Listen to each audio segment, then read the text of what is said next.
नहीं, पर अमित शाह साहब, पर 5 मिनट अहम सवाल बनता है, वो ये मेरी बात खत्म हो जाने दीजिए, संक्षिप्त में करूं। 2 मिनट मैं आपकी जल्दी समझ रहा हूं। एक सवाल आपने मेरी उपस्थिति में कहा, एक सवाल अमित शाह साहब बनता अरे है। भैया मेरी बात खत्म हो जाने सवाल दो। पूछने दीजिए। राहुल, मैं कहां जा रहा हूं, आप मेरी बात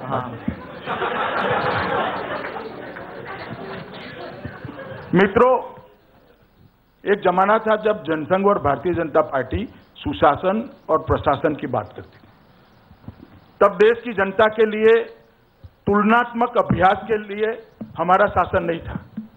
पंचायत से लेकर पार्लियामेंट तक पूरे देश में कांग्रेस बिखरी पड़ी थी, कांग्रेस के पास सत्ता के सूत्र थे। मगर आज ये स्थिति नहीं है। आज हमारी भी सरकार 6 साल इस देश में चली है। अलग अलग समय पर अलग अलग जगह पे 17 प्रांतों में हम सत्ता के भागीदार भी रहे हैं और कई जगह हमारी एक्सक्लूसिव सरकारें सिर्फ भारतीय जनता पार्टी की भी चली है।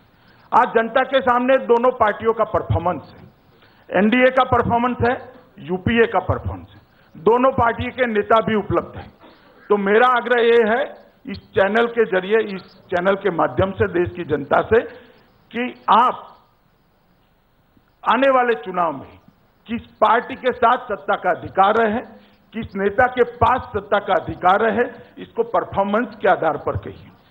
मैं बड़ी संक्षिप्त में अपनी बात कहूंगा। जहां तक यूपीए की सरकार के 10 साल के शासन का सवाल है, ये सरकार हर मोर्चे पे विफल रही, हर मोर्चे पे। सबसे पहले भ्रष्टाचार, मुझे कहने में कोई संकोच नहीं है, मेरिट्स के आधार पर कहता हूं कि संविधान की रचना के बाद से आज तक इतनी करप्ट सरकार कभी नहीं आई। एक के बाद एक घपले हुए हैं।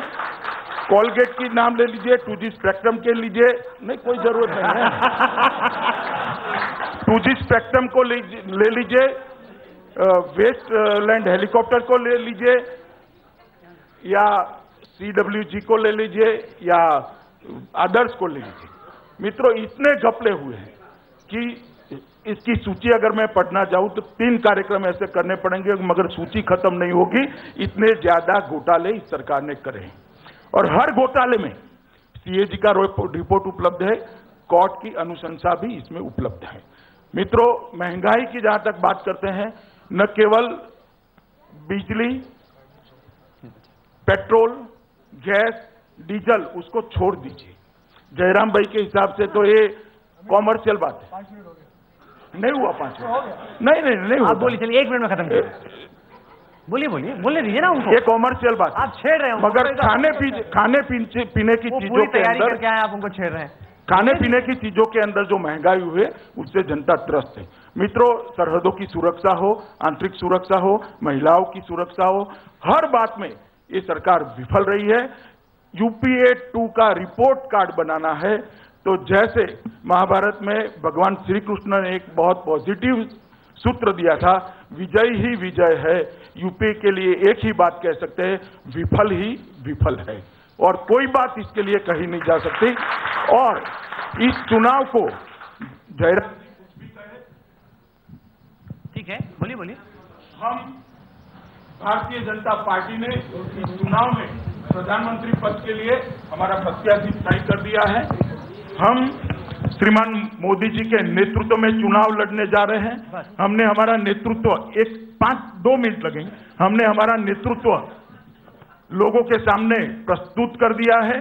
कांग्रेस भले न बोले, मगर उन्होंने भी राहुल गांधी को प्रस्तुत किया है। राहुल गांधी और नरेंद्र मोदी की कंपैरिजन में करना नहीं चाहता, क्योंकि जयराम जी का ऑब्जेक्शन है कि राहुल जी को हमने प्रत्याशी नहीं बना है। इस बात को स्वीकार कर लेते हैं, मगर मोदी जी के लिए मैं निश्चित कहना चाहूंगा, क्योंकि हमने उनको प्रत्याशी बनाया है। मित्रों, एक साधारण कार्यकर्ता से मुख्य विपक्ष के प्रधानमंत्री पद के प्रत्याशी तक पहुंचने वाला, ये लोगों के बीच में रहने वाला, बारंबार जन आदेश प्राप्त करने वाला लोक नेता है, जिस पर एक भी करप्शन का आरोप आज तक नहीं हुआ। मित्रों अब हो गया नहीं, दो अमित भाई, 2 मिनट सुनिए 5 मिनट के बाद 2 सुनिए, ये चुनाव प्रचार नहीं है, नहीं, चुनाव प्रचार नहीं है। सवाल पूछने के लिए इसको कॉन्ट्राडिक्ट करे मैं तो चाहता हूँ। दे रहे हैं, जनता को नहीं, भाषण दे रहे हैं। नहीं, मैं एक सवाल क्यों पूछ रहा हूं। भाजपा को अमित शाह जिताना चाहिए? आज का विषय है भाई अमित शाह साहब। साहब, एक सवाल मैं आपसे गलत, पूछना गलत। चाहता हूँ, गलत। और ये बार बार आरोप ये लगता टीवी है, पर ऐसा नहीं किया जाता। एक बार बार टीवी जो पर आरोप, सवाल जवाब होता है। बार बार अमित शाह साहब सवाल पूछने दीजिए। बार बार जो आरोप लगता है, आप पर खुद व्यक्तिगत एक आरोप लगता है शुरू कर दिया आपने। तंत्र के बेजा इस्तेमाल का। ये आरोप कई दफा अलग अलग रूप में निकल के आया। हाल में स्नूपगेट का मामला आया, आपने महिलाओं की सुरक्षा की बात की। आरोप ये लगा कि तंत्र का बेजा इस्तेमाल किया गया। मैं समझ गया आप क्या समझ गया सवाल। आप स्नूपगेट पे सवाल करना चाहते हैं, मुझे सुन लीजिए। नहीं, चिंता ये है कि क्या जब अमित शाह और मोदी दिल्ली आते हैं, अगर दिल्ली आते हैं, तो कहीं ऐसा तो नहीं कि तंत्र का बेजा इस्तेमाल होगा और सिटीजन्स की जो सिक्योरिटी है, जो प्राइवेसी है, उस पर अमित शाह की निगाह होगी। और कई सालों से राज्य में लोक आयुक्त है ही नहीं। दोनों चीजों के मैं जवाब दूं। लोक आयुक्त है ही नहीं। और भ्रष्टाचार, इसी सवाल में एक सवाल मैं जोड़ना भ्रष्टाचार चाहती हूं अमित जी से। के श्रीमान हरिश्चंद्र बनते हैं और लोक आयुक्त को नियुक्त नहीं करते। हाँ, उसी में स्नूप गेट पे ही सवाल है मेरा कि स्नूप गेट पर अमित जी आपने अभी तक कुछ बोला नहीं है। ये साहेब कौन है? अभी बोल रहा हूं मैं। साहेब कौन? अभी बोल रहा हूं जी। आपने अच्छा मौका दे दिया इनको। साहेब कौन है? पता आप जानते हैं साहब कौन है? नहीं, इनको 5 मिनट और बोलने का मौका दे। नहीं, पर बनता है सवाल। ऐसे कैसे मंच पे आए और बिन सवाल के जवाब दिए चले जाए?